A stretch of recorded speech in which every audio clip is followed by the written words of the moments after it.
Nos anos 20, Nova York era o lugar onde tudo acontecia. Manhattan havia virado a capital do mundo, o lar do glamour e da sofisticação. A cidade que nunca dorme.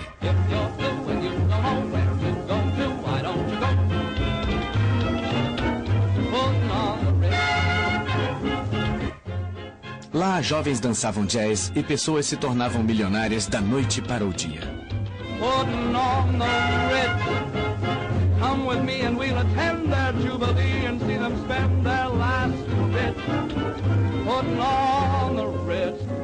Foi a festa mais duradoura dos tempos modernos.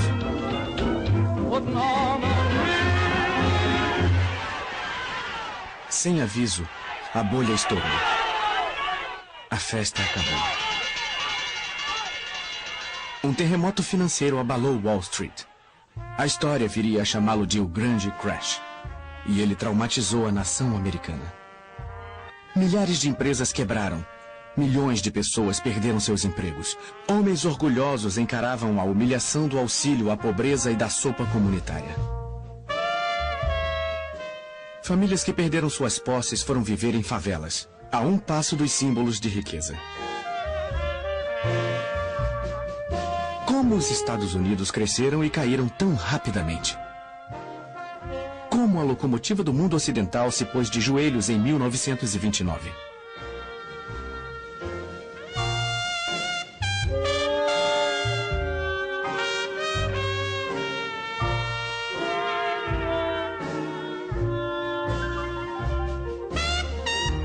Relembrando 1929, o ano da quebra da Bolsa de Nova York. A ascensão dos Estados Unidos como potência global começou com sua participação na Primeira Guerra Mundial, de onde emergiram como a nação mais próspera da Terra. No início, os americanos não queriam participar da disputa entre impérios rivais europeus. Em uma posição de neutralidade com laços históricos com a Inglaterra e a França, os Estados Unidos lucravam muito vendendo armas, munição e alimentos para os dois países. E não eram só os comerciantes de armas que ficavam ricos. Os funcionários das fábricas ganhavam bônus generosos. Além disso, o governo americano precisava de uma vitória dos aliados para proteger os 3 bilhões de dólares que financiavam a guerra. Para o presidente Woodrow Wilson, um democrata que se opunha à guerra, a questão da neutralidade era um dilema. Sua preocupação principal era fazer o que fosse mais honroso. Sua simpatia natural era pelos aliados, mas ele só entraria na guerra se encontrasse argumentos morais para isso. Quando o presidente americano descobriu que a Alemanha planejava em segredo oferecer grandes áreas dos Estados Unidos ao México, caso fosse vitoriosa, ele resolveu agir. Os Estados Unidos entrariam naquela que ele chamou de guerra para acabar com todas as guerras.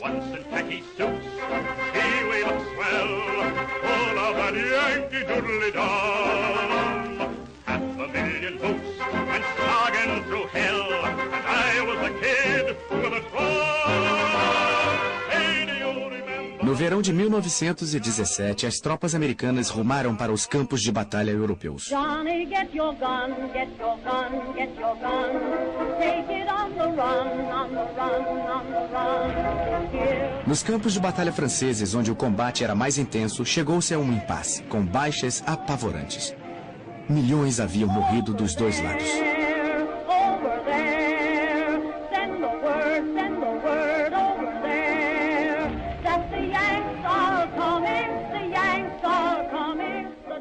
Em 2 meses, os americanos mandaram 2 milhões de recrutas bem dispostos e bem armados para ajudar os já exaustos aliados. O dinâmico reforço dos Yankees foi decisivo.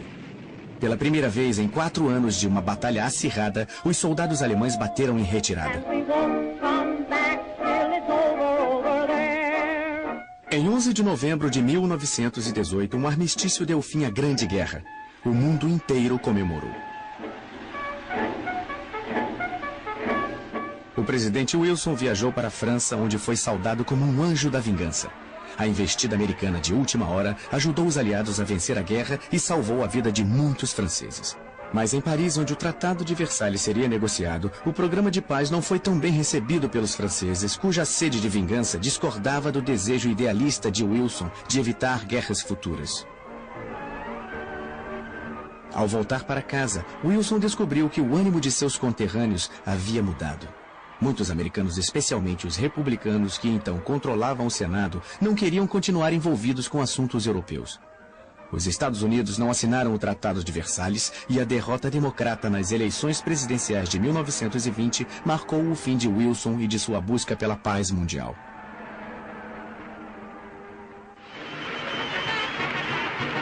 A nova década que prometia tanto começou com uma nobre experiência: a Lei Seca. Fabricar, transportar ou vender bebidas alcoólicas foi proibido no país, mas comprar ou consumir não.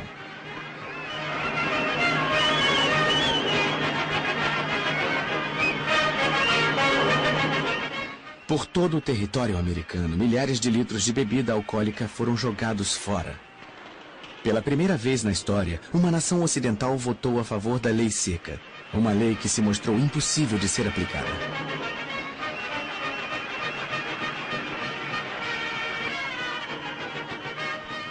Warren Harding, o novo presidente republicano, tratou a lei seca como a maioria de seus compatriotas, abraçando a causa em público, mas bebendo uísque reservadamente. Harding teve uma vitória esmagadora. Sua política refletia as opiniões do povo americano na época, principalmente seu desejo de reduzir os impostos para pessoas e empresas. Ele foi um presidente popular, mas seu julgamento era tão confiável quanto suas tacadas no golfe. Mas os meses finais de seu mandato foram marcados por rumores de corrupção em seu gabinete.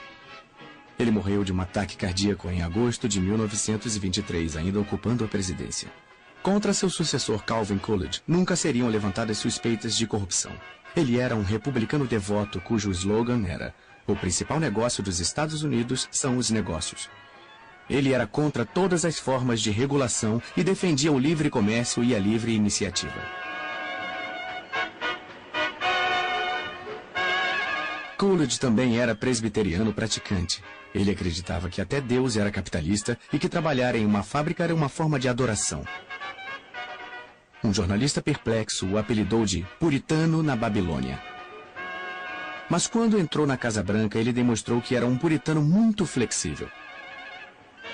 Arquétipo de republicano da época, Coolidge presidiu durante o período de maior prosperidade na história de todas as nações. These are some of the reasons why I want to cut down public expense. I want the people of America to be able to work less for the government and more for themselves. I want them to have the rewards of their own industry. This is the chief meaning of freedom. Em uma época de individualismo bruto, Coolidge queria ser um herói e um puritano. Sua mulher usou uma das maravilhas da época, a câmera de filmagem, para mostrá-lo como um improvável cowboy do Velho Oeste. Em meados dos anos 20, até o Velho Oeste havia sido posto a serviço do enorme surto de energia industrial e engenharia que estava transformando os Estados Unidos. Os grandes espaços abertos, ricos em recursos naturais, estavam sendo explorados. As cidades se tornaram movimentados centros comerciais. Navios cheios de imigrantes traziam mão de obra barata para o país que agora era o mais rico do mundo. Com os juros, os empréstimos feitos para os aliados durante a guerra chegaram a 12 bilhões de dólares. Quase todas as nações do mundo ocidental deviam dinheiro aos Estados Unidos. Os Estados Unidos haviam se tornado uma enorme potência industrial e o maior de todos os empresários era o engenheiro Henry Ford, que desenvolvia motores desde a década de 1890. Ele previa que um dia todas as famílias teriam um automóvel. O sonho se tornou realidade quando Ford inventou a linha de produção em massa, uma esteira rolante contínua em que exércitos de trabalhadores montavam automóveis idênticos, peça por peça. E quanto maior a quantidade, menor o preço.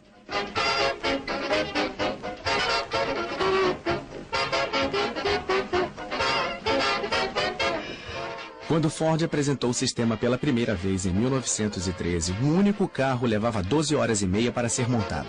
Ao final dos anos 20, uma unidade do Ford modelo T saía da fábrica a cada 24 segundos.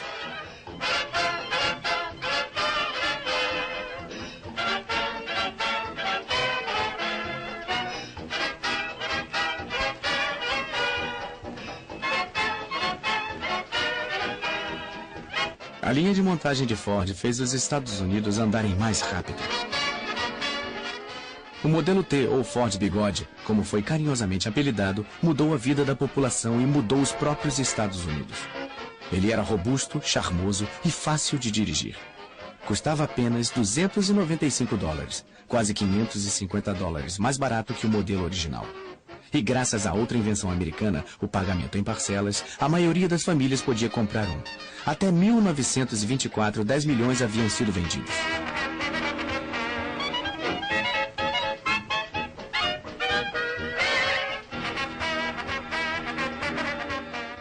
A indústria automobilística estava causando um enorme impacto na economia americana. Ela inspirou o mais veloz surto de construção de estradas da história. Em uma década, estradas de terra foram substituídas por rodovias de asfalto, cruzando todos os Estados Unidos.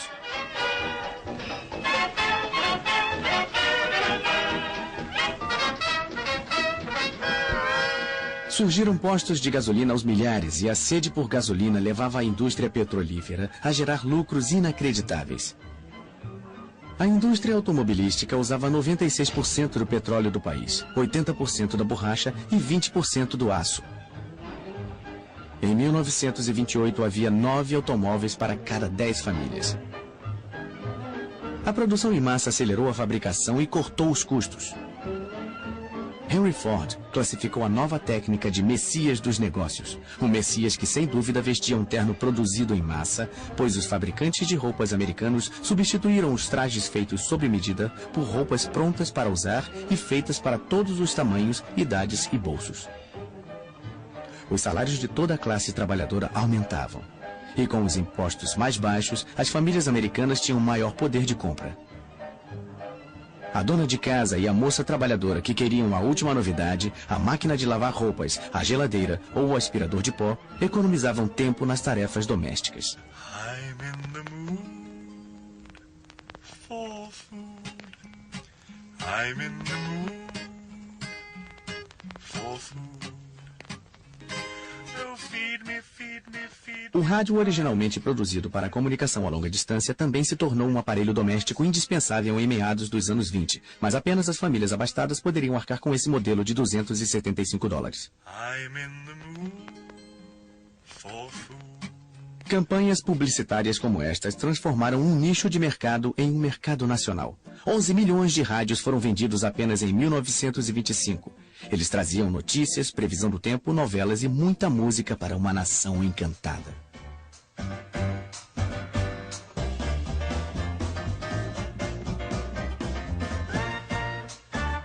Como o rádio, o gramofone trouxe uma nova possibilidade a milhões de pessoas, levando música portátil e instantânea para uma nova geração de mulheres jovens, liberais e por dentro da moda.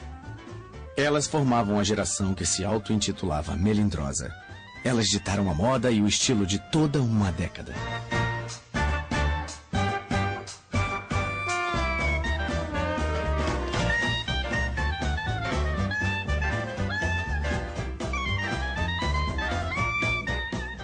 O recém-surgido ramo da propaganda as adorava.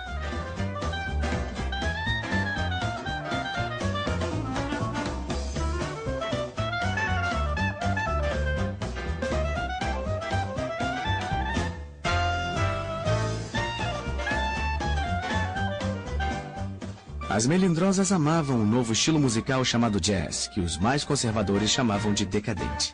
Elas usavam saias escandalosamente curtas e chapéus ousados. Elas conheciam as danças mais modernas como Charleston. E acreditavam que podiam se comportar como quisessem, inclusive cortando os longos cabelos bem curtos como meninos.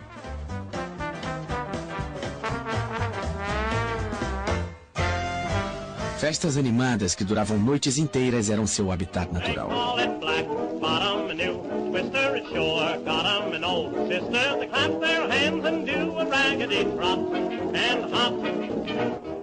Os comentaristas chamavam as melindrosas e seus namorados de geração perdida, porque eles rejeitavam a moral tradicional americana. Mais rebeldes que nunca, adoravam consumir o fruto proibido, o álcool. O consumo ilegal de álcool já era generalizado e estima-se que havia nos Estados Unidos 32 mil bares clandestinos pertencentes a gangsters que conduziam seus prósperos estabelecimentos sem pagar nenhum imposto. E esses eram só os bares de mais alto nível. O número de bares ilegais de fundo de quintal que vendiam bebida barata e embriagante era de centenas de milhares.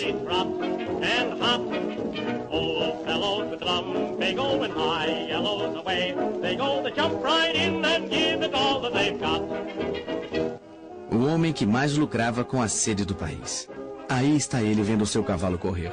Era Al Capone, o maior gangster de Chicago. Ele abastecia seus bares clandestinos com um enorme estoque de bebidas ilegais, a maior parte vindo de Cuba e do Canadá.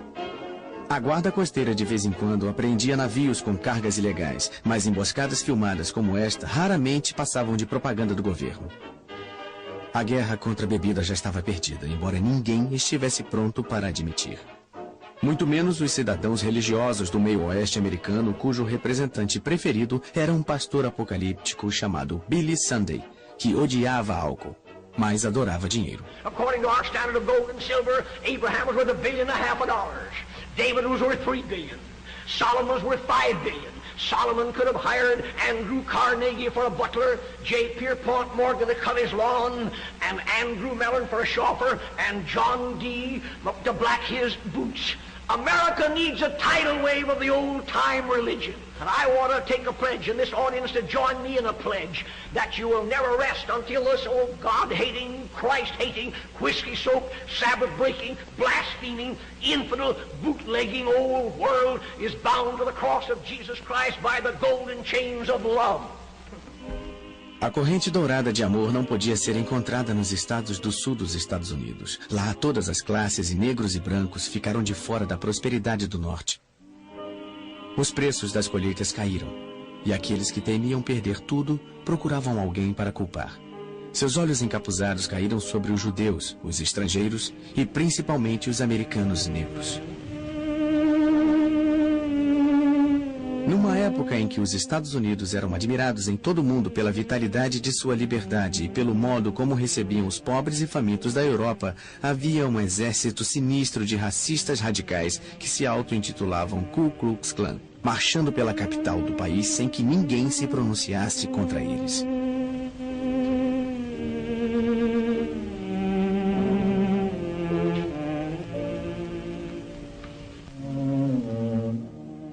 Na época desta marcha, a Ku Klux Klan tinha 5 milhões de membros. Para evitar os linchamentos, muitos negros partiam para o norte.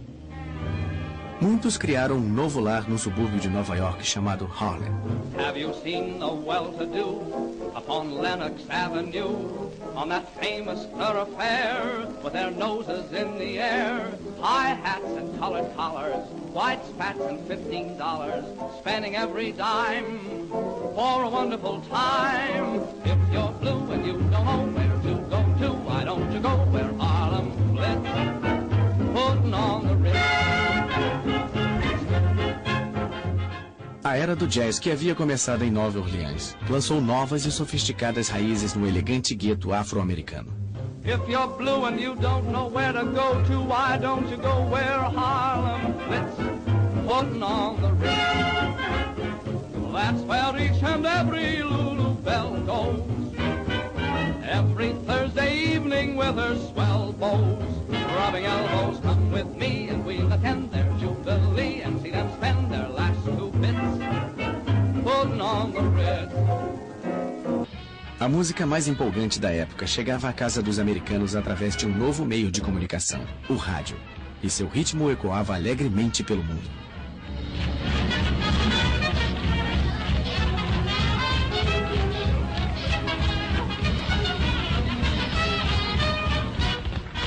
Junto com o jazz, a cultura popular foi dominada pelo cinema nos anos 20. O que começou como uma pequena novidade do showbiz se tornou uma forma bilionária de entretenimento. Os estúdios ficaram surpresos com o poder de atrair o público exercido pelos astros da tela como Mary Pickford e seu então marido Douglas Fairbanks. Mary Pickford havia se tornado a queridinha do país já em 1915. Quando os produtores de Hollywood perceberam seu valor, pagaram a ela $10 mil por semana, uma quantia que continuou aumentando durante os anos 20. Mas o rei do cinema mudo era o cômico britânico Charlie Chaplin. Ele enfraqueceu o poder dos magnatas do cinema dirigindo e produzindo seus próprios filmes. Seu filme Em Busca do Ouro lhe rendeu $2 milhões.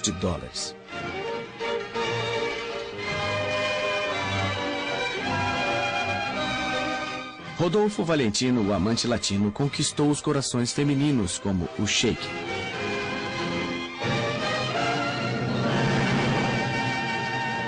Ele morreu prematuramente em 1926 e foi homenageado com um enterro semelhante a um funeral de Estado. Pola Negre, com quem dividia a cena, vestiu trajes de luto. Os jornais do mundo todo noticiaram que as ruas da cidade se encheram de mulheres chorosas. Hollywood se deu conta de que seu futuro estava nos astros. Até crianças de escola endeusavam os novos heróis do cinema. As fantasias preferidas eram de Charlie Chaplin ou Douglas Fairbanks, atores cujas vozes elas desconheciam. Mas isto estava prestes a mudar. Al Johnson foi o primeiro homem a quebrar a barreira do som.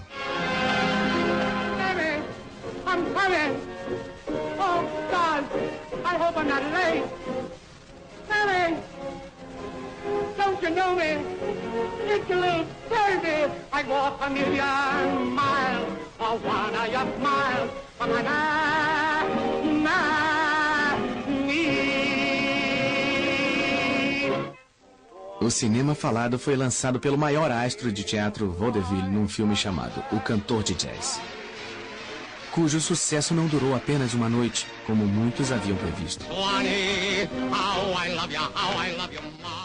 Um ano depois, 9 mil cinemas exibiam filmes falados.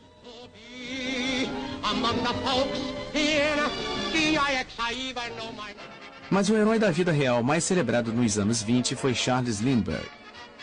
Um homem que sonhou sobrevoar um dos maiores oceanos e que logo aterrissou no coração de todos os americanos.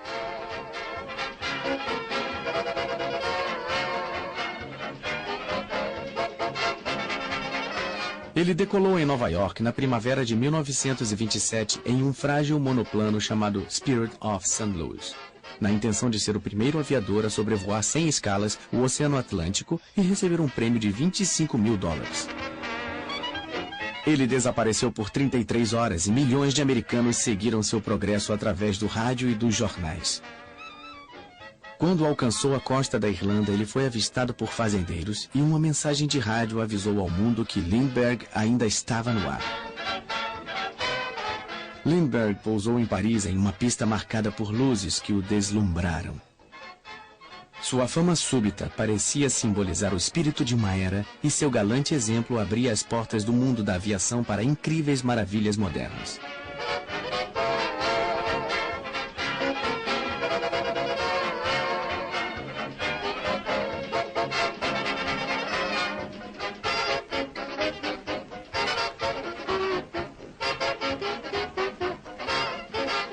Quando ele voltou, os nova-iorquinos homenagearam seu herói com uma chuva de papel picado que não foi igualada nos anos seguintes.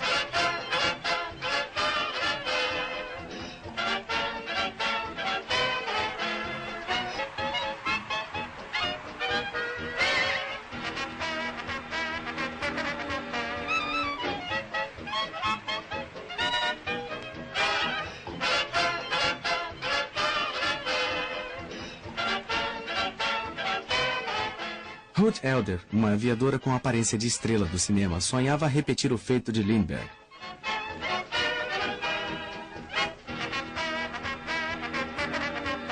Mas ela teve que abandonar seu avião no Oceano Atlântico depois de cruzar 3.000 quilômetros.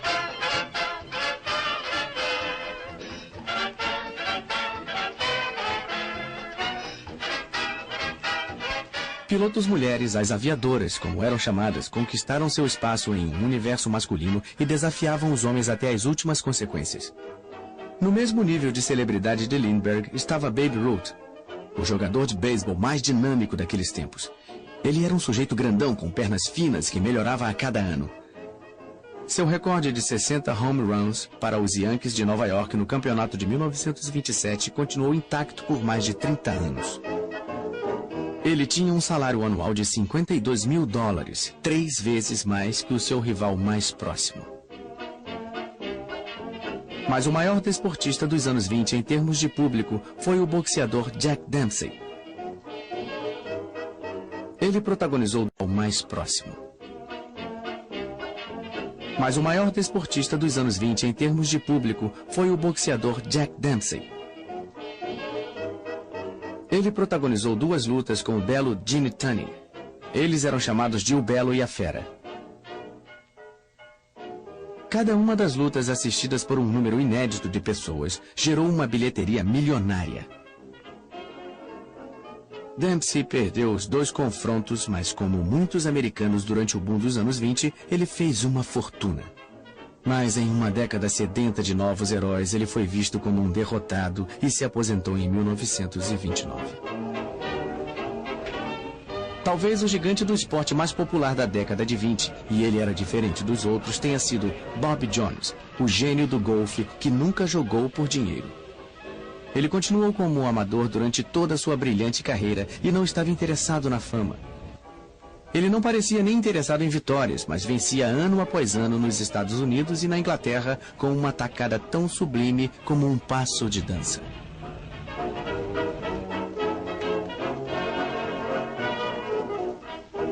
Ele foi o primeiro golfista a ganhar o Grand Slam, vencendo os 4 maiores torneios de golfe no mesmo ano, mas sempre será lembrado como um cavalheiro genuíno.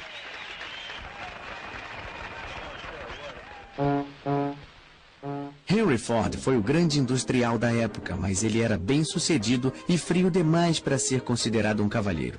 Ele conheceu o aumento da concorrência com a General Motors e a Chrysler, e embora tivesse vendido 15 milhões de modelos T, as vendas estavam caindo em 1927. E o carro agora parecia antiquado. Só havia modelos pretos, mas logo as ruas foram invadidas por um novo automóvel. Henry Ford abalou a concorrência com uma versão repaginada do amado Ford Bigode, chamado Modelo A. Para isso, ele agiu como um tirano, pois dispensou 60 mil empregados por 60 dias sem salário, enquanto construía uma nova fábrica. Lay off, people. Lay off, folks. None of your sarcastic jokes, cause Henry's made a lady out of Lizzie. Have you seen her? Ain't she great? She's something you'll appreciate. I'm sure you understand just what I mean. Why, everybody, everywhere is falling for her now. I'm talking about the new Ford, and boy, she is a wow. Lay off, people, lay off, folks. None of your sarcastic jokes, cause Henry's made a lady out of Lizzie. She once had rattles in her wheels, but now she's full of sex appeal, cause Henry's made a lady out of Lizzie. O modelo A também virou um sucesso de vendas. O crédito fácil ajudou os motoristas a substituírem os Fords Bigode pelo novo modelo. Na época, quase todos os carros já eram vendidos a crédito e quase todo mundo estava endividado. Bancos e agências emprestavam dinheiro rapidamente sem fazer muitas perguntas. Nos anos 20, a única coisa que os americanos gostavam mais do que os carros era da emocionante especulação no mercado de ações. No período de 1927 a 1929, muitos americanos ficaram obcecados com Wall Street, contagiados pela febre dos investimentos, já que o valor das ações continuava subindo. O crédito instantâneo fazia com que auxiliares de escritório, secretários, donas de casa, mineradores e mensageiros pudessem investir em ações pela primeira vez. Qualquer um podia comprar na margem, a crédito, com empréstimos de seu corretor. Em 1927, no auge do comércio de ações, 577 milhões de títulos foram negociados. Em 1928, Calvin Coolidge decidiu não concorrer a um segundo mandato como presidente. Suas realizações foram poucas, mas ele continuava popular porque durante seu governo, o nível de vida da maioria dos americanos nunca havia sido tão bom. Aos olhos do povo, ele era um ótimo presidente. Mas enquanto a economia continuava em ascensão, uma perturbadora corrente se escondia por baixo da prosperidade. O crédito instantâneo e o fato de o governo se recusar a regular a bolsa de valores, que estava fora de controle, anunciavam um desastre iminente. E muitos países europeus enfrentavam dificuldades para pagar suas dívidas de guerra com os Estados Unidos. A ascensão republicana continuou sob o comando de Herbert Hoover, que tinha sido secretário do Comércio desde 1920 e que muitos chamavam de arquiteto da prosperidade. Ele queria realizar um mandato ainda mais cheio de prosperidade e progresso. Durante a campanha presidencial de 1928, Herbert Hoover previu que os abrigos para pobres estavam quase em extinção e disse que os Estados Unidos estavam mais próximos de acabar com a pobreza do que jamais havia estado qualquer nação na história. Hoover representava o sonho americano. Aos 40 anos, ele havia se tornado multimilionário. Ou seja, ele sabia lidar com dinheiro. Mas seu próprio sucesso o levou a acreditar que todo homem deveria ser responsável pelo seu próprio bem-estar. O governo, disse ele, não deve interferir na vida das pessoas. Quando Hoover assumiu o poder na Casa Branca, ele prometeu extinguir a cultura dos bares clandestinos que os gangsters haviam criado em todos os Estados Unidos. Ele queria exterminar os grandes chefes de quadrilha como Al Capone, que havia acumulado uma fortuna de 30 milhões de dólares em 1927. Capone virou uma espécie de celebridade e até as torcidas dos jogos de beisebol o reverenciavam. Mas a violência aumentou. No Dia dos Namorados de 1929, Capone mandou seus pistoleiros para uma garagem de Chicago. 7 membros de uma gangue rival foram executados. Esta filmagem é uma reconstituição do massacre, mas as fotos contam por si só essa terrível história. Os assassinatos a sangue frio comprometeram o status de celebridade de Al Capone. Em 1931, Capone foi julgado por sonegação, por não pagar impostos sobre os lucros de suas atividades ilegais. Ele foi condenado e passou anos na prisão de Alcatraz.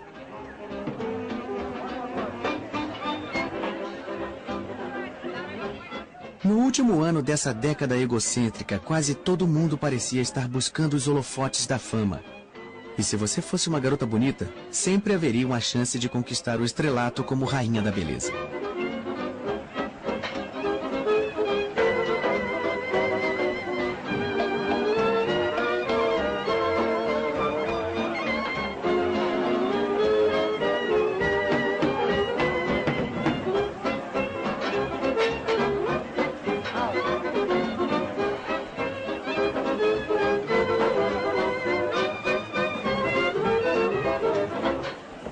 Era uma época em que feitos banais andavam lado a lado de feitos extraordinários, como os altíssimos arranha-céus de Manhattan.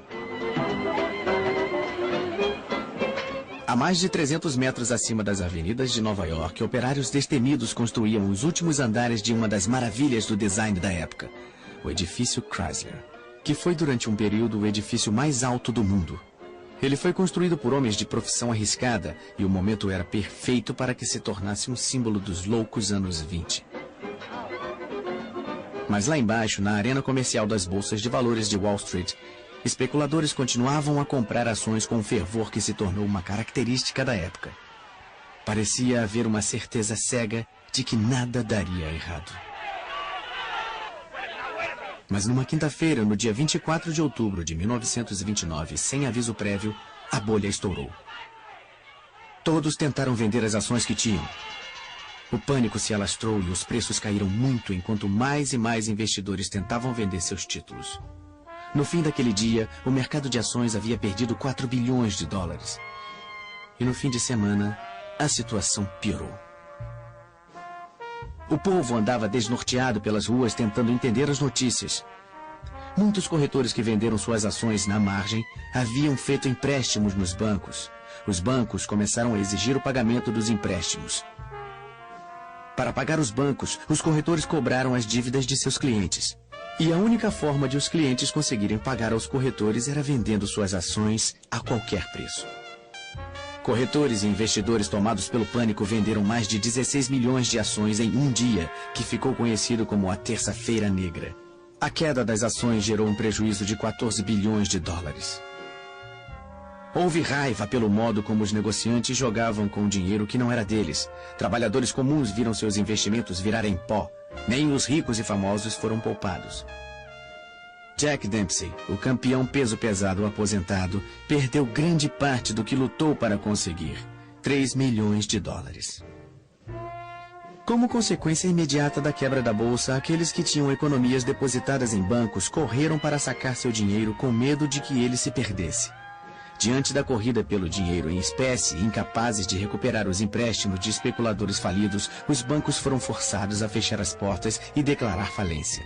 Muitos perderam as reservas de toda uma vida e não tinham outra fonte de recursos para enfrentar a crise.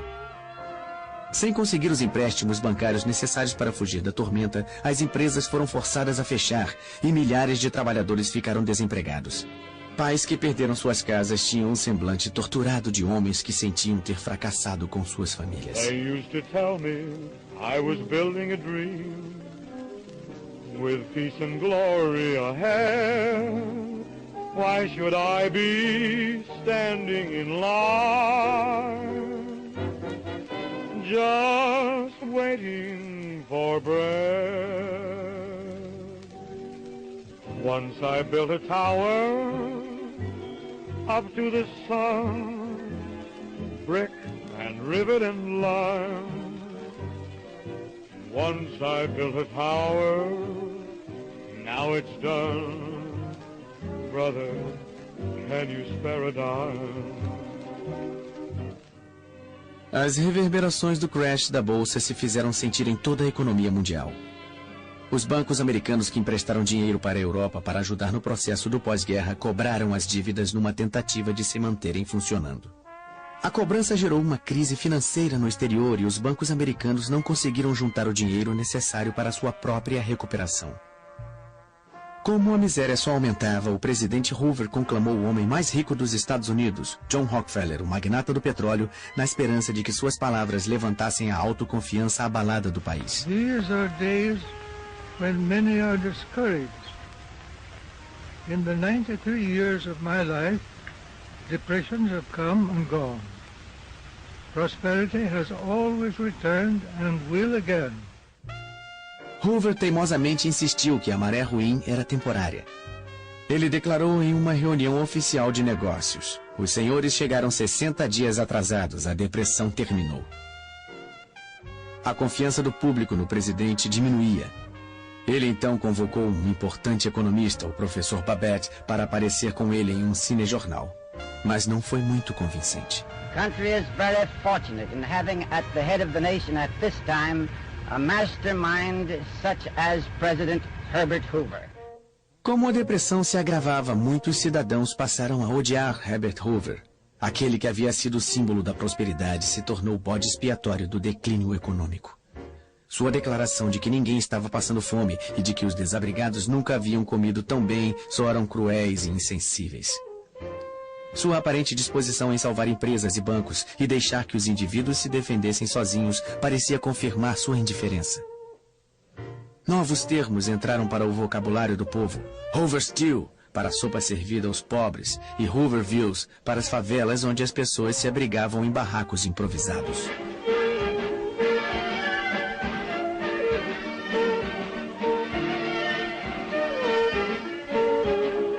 Jovens casais desesperados disputavam cansativas maratonas de dança em que o par que resistisse até o fim levava para casa um prêmio em dinheiro.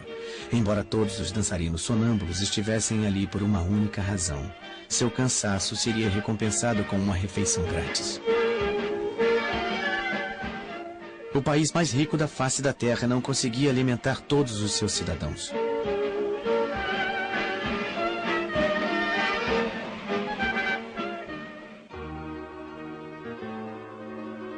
Apesar de tudo, algumas donas de casa em melhor situação se uniram para ajudar quem passava fome.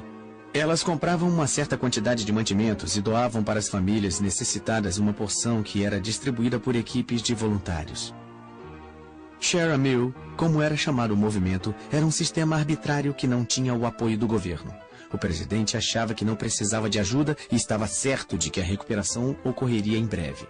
Para dizer isso, ele convocou o economista Roger Babson. Everything indicates that general business has turned the corner. I go further and say that 1931 should offer the greatest opportunities of any year for a generation. A previsão estava terrivelmente enganada. O clima era um mau sinal de que tempos piores estavam por vir.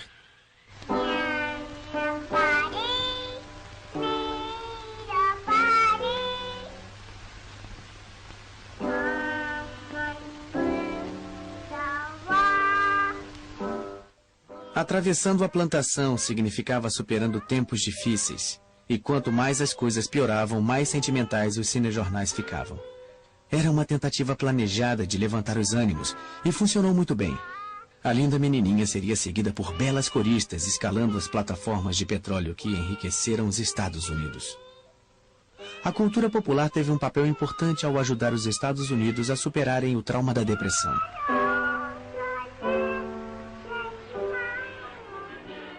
Na virada da década, a forma de entretenimento mais popular era o cinema. A maioria dos americanos assistia a pelo menos um filme por semana. A bilheteria semanal chegava a 100 milhões de espectadores. Nos 5.000 filmes produzidos durante os anos da depressão, as plateias eram transportadas a um mundo onde as dificuldades financeiras eram praticamente desconhecidas. Os cinejornais também lembravam aos americanos que, por mais assustador que parecesse o futuro, nenhuma nação havia realizado tanto quanto os Estados Unidos. Apesar da depressão, a engenhosidade americana continuava a crescer. O Empire State Building se tornou o prédio mais alto e grandes navios transatlânticos continuavam a ser construídos. 75 miles from the Statue of Liberty. Como a lei seca havia proibido o uso de champanhe nos lançamentos, fazia-se um coquetel com água de cada um dos 7 mares. To the right here we have the First Lady of the land, all ready to flash the bottle containing the waters of the 7 seas and the 2 canals against the prow of the President Hoover. Bottle and still hanging there in midair on the silk cord, the red, white and blue colors. Havia uma triste ironia em batizar o navio de President Hoover, pois no momento de seu lançamento, a presidência de Hoover estava afundando, juntamente com a reputação de distintos economistas, cujos pronunciamentos rebuscados foram parodiados pelo humorista Robert Benchley. The depression is over. Better business conditions are just around the corner. When I say just around the corner, I mean just around the corner. If you will look at this chart which I have here, you will see more what I mean. Our trade balance was 3.9.6.4, which naturally led to speculation in shorts. Under such circumstances, it is little wonder that people did not know whether they were coming or going. Very often they were doing both. As verdadeiras estatísticas contam sua história. Do auge da prosperidade em 1929 às profundezas da depressão em 1932, 9.000 bancos quebraram ou fecharam as portas. 100.000 empresas faliram. O produto interno bruto foi reduzido de 80 bilhões de dólares em 1929 à metade, 40 bilhões em 1932. O desemprego aumentou de 3,2% para 25%. Pelo menos 1 em cada 4 trabalhadores não tinha emprego. A violência cresceu nas cidades americanas. Grupos de cidadãos desempregados atacaram autoridades locais por falta de assistência do governo. A população fez manifestações contra o pagamento de aluguéis e passeatas contra a fome, mas foram os veteranos de guerra que protagonizaram o protesto mais violento da época. No verão de 1932, o Exército da Bonificação, um grupo desorganizado, formado por 15.000 desempregados veteranos da Primeira Guerra Mundial, foi para Washington reivindicar que suas bonificações, que seriam pagas em 1945, segundo o acordo original, fossem pagas imediatamente. Nós fomos heróis em 1917, mas agora somos vagabundos, disse amargamente um veterano. Quando a passeata voltou para o acampamento, o presidente Hoover convocou as tropas de choque lideradas pelo general Douglas MacArthur e pelo major Dwight Eisenhower para evacuar a área. O conflito que se iniciou deixou centenas de manifestantes feridos. As imagens dos cinejornais registraram um espetáculo perturbador do exército dos Estados Unidos disparando contra cidadãos americanos. Os veteranos voltaram mais tarde, tomando as escadas do Capitólio, enquanto cantavam "Vamos mostrar a eles que somos americanos". A popularidade de Hoover despencou ainda mais. No final de 1932, o eleitorado finalmente perdeu a confiança nele e elegeu com grande vantagem Franklin Delano Roosevelt. Chegavam ao fim 13 anos de domínio republicano. No dia 4 de março de 1933, Franklin Delano Roosevelt foi empossado presidente dos Estados Unidos. Roosevelt convenceu a população de que a depressão poderia ser vencida e deu ao público de todo o país um slogan memorável. Let me assert my firm belief that the only thing we have to fear is fear itself. There must be a strict supervision of all banking and credits and investments. There must be an end to speculation with other people's money. O primeiro ato do novo presidente foi tomar as rédeas do sistema bancário, que estava fora de controle. Ele fechou todos os bancos do país por 4 dias para que fosse realizada a análise de suas contas. Só puderam retornar suas atividades os bancos que tinham gerenciado corretamente suas contas e dispunham de suficiente dinheiro em espécie. No dia 12 de março, em sua primeira conversa ao pé da lareira, Roosevelt falou diretamente ao povo americano e lhe assegurou de que os bancos estavam seguros e não havia mais motivo para os cidadãos sacarem suas economias. Quando os bancos reabriram na semana seguinte, foi depositado mais dinheiro do que havia sido sacado anteriormente. A crise bancária havia terminado.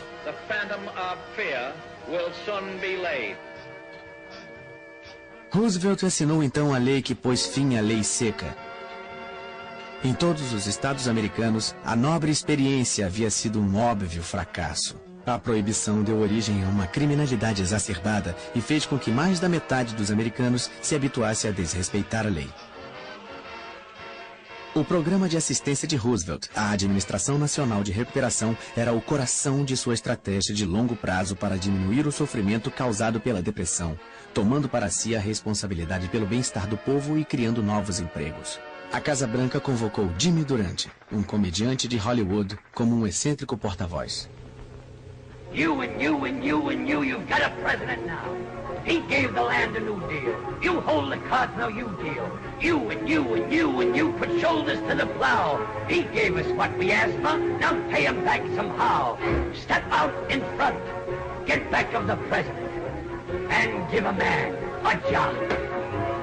If the old name of Roosevelt makes the old heart throb, you take this message straight from the president and give a man a job. Now listen to me, everybody. Step out in front. Get back at the president and give a man a job. You know he bought a front. You know that. I know it. So step out and give a man a job. You know who's in back of this in NRA? No? Well, I'll tell you. And when I do, it'll give you heart of trouble. You take this message straight from the president and give a man a job. I have told you the story of our steady but sure work in building our common recovery.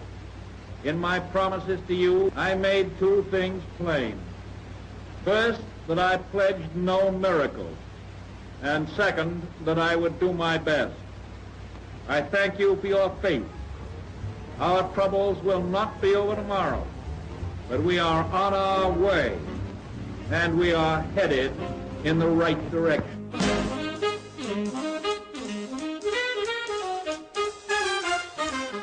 Franklin Roosevelt não encontrou uma solução imediata para a Grande Depressão, mas com a força de sua personalidade, ele trouxe esperança e estabilidade para os angustiados Estados Unidos.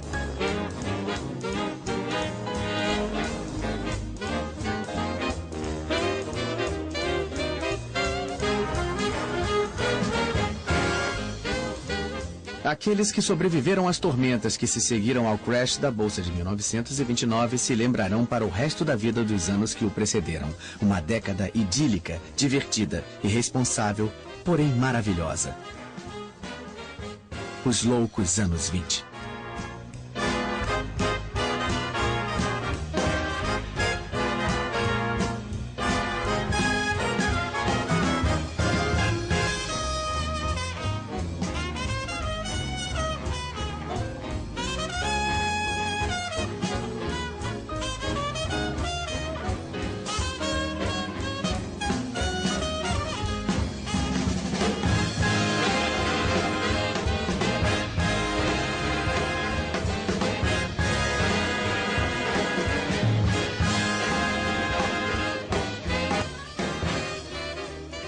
Versão brasileira, Bravo Studios.